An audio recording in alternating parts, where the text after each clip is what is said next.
সাফল্যের কোনো ব্যাকরণ থাকে না। সাফল্য আসলে এখন তার কারণ খোঁজার জন্য নতুন নতুন ব্যাকরণ তৈরি হয়। আর আপনি যদি ব্যর্থ হন তাহলে সেই ব্যাকরণকে খুঁজতে যান, আপনি কেন ব্যর্থ হলেন সেটিও কেউ জিজ্ঞাসা করেন না।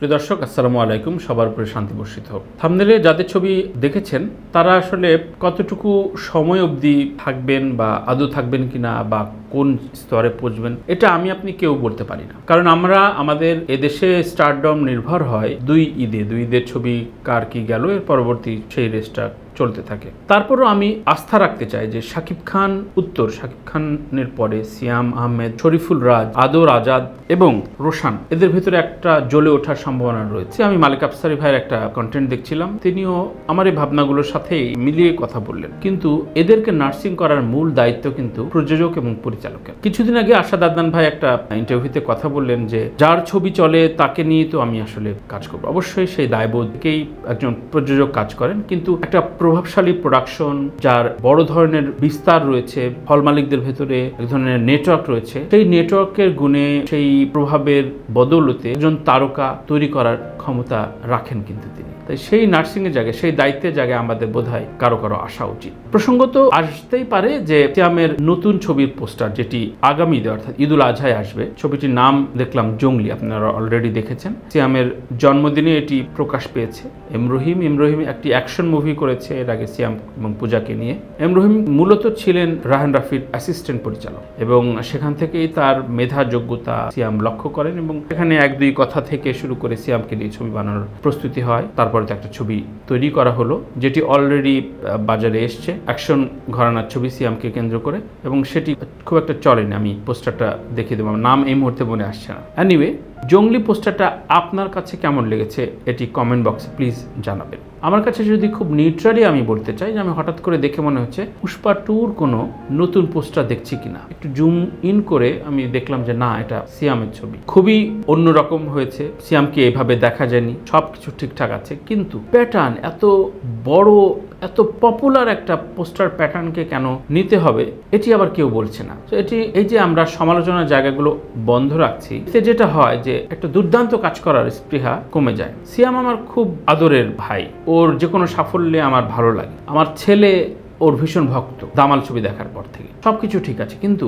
যে জায়গাগুলো মনে হবে যে এখান থেকে মানুষ এই থটটা নিতে পারে, সেটা পাবলিকলি সাংবাদিক বলি, কলিগরা বলি, সেটা বলছে না। এইটা এক ধরনের ক্ষতির কারণ হয়ে যায়। যেমনটা সাকিবিয়ানদের ভেতরে, সাকিব ভক্তদের ভেতরে যারা অতি ভক্তি দেখান, যারা ফেসবুক এবং ইউটিউব মনিটাইজেশন রয়েছে বলে সাকিবিয়ানের উপর নির্ভর করে বিভিন্ন রকম কন্টেন্ট তৈরি করেন, তারা কিন্তু সাকিবের খুব একটা ভালো চান না। কারণ তার উপর নির্ভর করে তাকে তুষ্ট রাখার জন্য বারবার একই কথা চর্বিত চর্বণ করতে থাকে।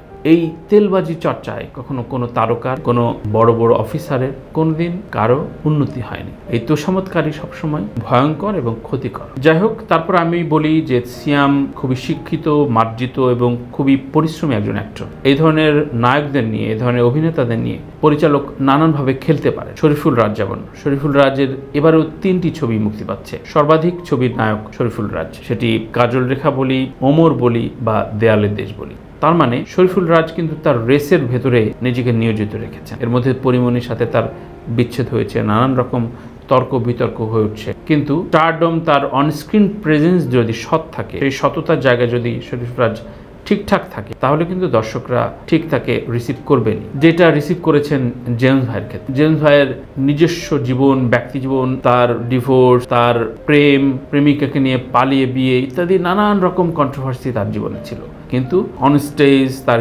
গানের রুচি যেই পরিমাণ দাপট দিয়ে গেছে, দর্শক শ্রোতাদের ভেতরে যেভাবে ভালো লাগা দিয়েছে, সেই ভালো লাগায় তার ব্যক্তি জীবন অনুল্লেখ্য থেকেছে। তারকাদের জীবন কিন্তু তাই হয়। সাকসেস এমন একটা জিনিস যে যেই বিতর্কের ভেতরে শাকিব খান পড়ছিলেন, 2 বিয়ে, 2 স্ত্রীর ঝগড়া, 2 সন্তানকে নিয়ে কোথায় কি সময় দেবেন ইত্যাদি নানান রকম প্যাচালের ভেতরে এক প্রিয়তমা হিট দিয়ে সব কিছু চুপচাপ করে দিয়েছেন। সুতরাং সাফল্যের কোনো ব্যাকরণ থাকে না। সাফল্য আসলে এখন তার কারণ খোঁজার জন্য নতুন নতুন ব্যাকরণ তৈরি হয়। আর আপনি যদি ব্যর্থ হন তাহলে সেই ব্যাকরণকে খুঁজতে যান, আপনি কেন ব্যর্থ হলেন সেটিও কেউ জিজ্ঞাসা করে না। বরঞ্চ আপনার পুরনো সাফল্যকে ঢাকতে পারে নতুন ব্যর্থতা। আর অনেকগুলো ব্যর্থতা, অনেকগুলো কন্ট্রোভার্সি ঢেকে যায় আপনার নতুন সাফল্য। রোশানের ক্ষেত্রে বলল ভয়েসটা খুব চমৎকার, এবং রোশান যেহেতু প্রযোজক ইকবালের প্রযোজনায় আসছেন, সুতরাং তাকে একটা সাকিব ভার্সেস কথা বলতে হচ্ছে। এই জায়গা থেকে রোশানের সরে আসা উচিত টেকনিক্যালি, কারণ প্রযোজক ইকবাল কখনো চাইবেন না যে রোশানের মুখে সাকিবের তোষামত করা হোক। খুবই স্মার্টলি সেটি হ্যান্ডেল করছেন গণমাধ্যমে, সেটি ভালো লাগছে। রোশান টল, খুবই সুঠাম, সুদর্শন, এবং সবচেয়ে বড় ইএসপি হচ্ছে রোশানের ভয়েসটা দারুণ বোল্ড ভয়েস এবং হিরোইক ভয়েস আছে। সুতরাং এর ভেতর দিয়ে আপনারা কাকে চুজ করবেন, কোন ছবিটি ক্লিক করবে, এটা কিন্তু আপনি আজ এই অবস্থায় কেউই বলতে পারি না। ঈদের ছবি আসছে, আপনারা ঈদের প্রত্যেকটা ছবিকে সমর্থন দিন, প্রথম ছবিটা দেখুন, তারপরে আপনারা সমালোচনা বা আলোচনাটা রাখুন, কিন্তু বায়াসড হয়ে কোনো ছবির অতিশয়োক্তি করবেন না, এবং একই সাথে আপনার প্রিয় তারকার সাফল্য বর্ণনা করতে গিয়ে অন্যকে আঘাত করবেন না। সেটি আমার একান্ত অনুরোধ থাকবে, কারণ আমাদের ইন্ডাস্ট্রি খুব ছোট, এর ভেতর দিয়ে খুব করে চাই বাংলাদেশে অনেকগুলো তারকার তৈরি হোক, নয়তো আমাদের ফিল্ম ইন্ডাস্ট্রি খুব বেশি দিন আর নেই যে একেবারেই কিছু হিন্দি বা আমদানি কিছু ছবি দিয়ে আমাদের চলতে হবে। এরই মধ্যে সিনেপ্লেক্স হিন্দি ছবি আনা শুরু করেছে, অনন্য মামুন, জাজ মাল্টিমিডিয়া নিয়মিত বা অনিয়মিত আনছে। তার ভেতরে এই একটি দুটি উৎসবই থাকে বাংলা ছবির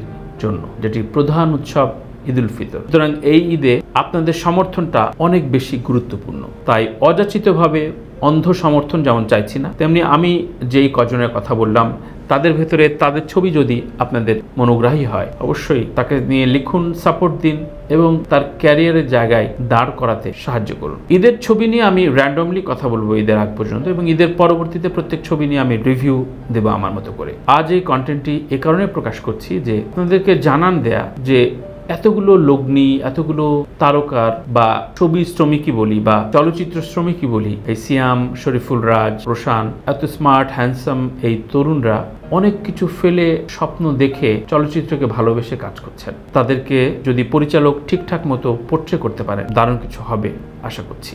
এবারে আমি ছোট করে এদের পরিচালকদের নিয়ে কথা বলে শেষ করব আজকের এই আলোচনা। সিনিয়র 2 জেনারেশনের পরিচালক একেবারেই চুপচাপ বসে আছেন, খুব বেশি কাজ করছেন না বা কাজ পাচ্ছেন না। মালিক আফসারের মতো হিট মেকার দীর্ঘদিন ধরে শুধু ইউটিউব করে যাচ্ছেন। মন্তাজুর রহমান আকবর কাজ করছেন না।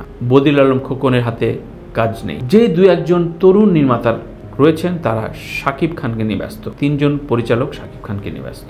এর বাইরে যেই পরিচালকরা রয়েছেন তারা বাকিদের নিয়ে যদি ঠিকঠাক মতো ভাবতে পারেন, অবশ্যই সেই ফাইটটা খুবই স্রোতের বিপরীতে ফাইট হবে, কারণ জনস্রোত, জনপ্রিয়তার যে প্রভাব, শাকিবের যে ফ্যান বেজ, সেই জায়গায় পাশে দাঁড়ানোটা খুবই কষ্টের, সহজ না। এর ফাঁকে দীর্ঘদিন আমেরিকা প্রবাস জীবন থেকে বাংলাদেশে এসেছেন কাজী মারুফ, এবং কাজী মারুফ এসেই বলছেন যে এবারে ঈদে 2টো ছবি প্রতিযোগিতা করবে, একটি শাকিব খানের ছবি, একটি তার ছবি গ্রিন কার্ড। তো এটা নিয়ে অনেকে আবার স্যাটার করছেন, কারণ অনেকে বলছেন যে কাজী মারুফদের সময়কালে যে সময় ছিল বাংলাদেশ ফিল্মে, এখন সেটি নেই। সেই সময় শাকিব খান আর আজকের শাকিব খানের ভেতরে আকাশ পাতাল তফাৎ।